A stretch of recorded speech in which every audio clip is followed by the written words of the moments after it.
with the men, we had an improv scene because this is kind of hard to do with dialogue.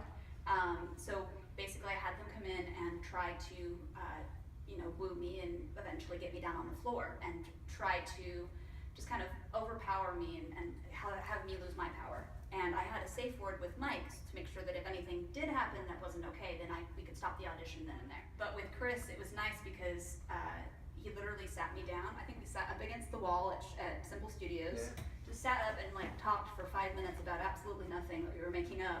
And within about 2 minutes, I was on the ground and didn't know how I had gotten there. And I was like, okay, yeah, you're the guy. That was it.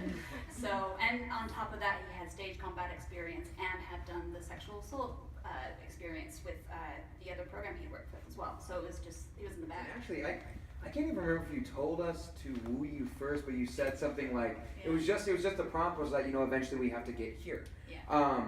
And weirdly, my training, I had listened to a lot, probably over, hundreds of stories, true stories, for people that we talked to and taken contacts for and directed them to help.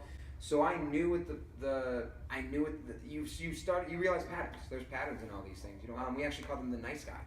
They're called the nice guy because they're not usually, I'm sure what you got of is a lot of what we see, the crazy person that bushes that have all these weird, it's not. I think I kept directing you as be charming. Be charming, yeah, be charming, and they are. Charming. Yeah, these people are very charming in real life. They're called the nice guy because the one line we kept hearing from survivors was, I thought he was such a nice guy.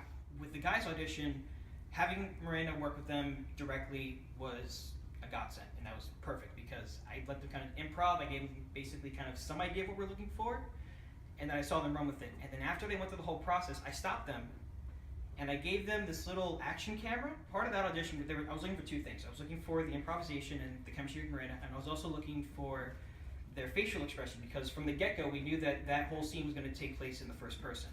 So I wanted to see how these guys would react to not having someone there after having someone, interact that whole time. And, Chris is one of the guys that nailed it, and especially when we talked about it afterwards. And, there were little things in his audition that once I heard him utter a certain word, I immediately felt that this guy knows what he's talking about.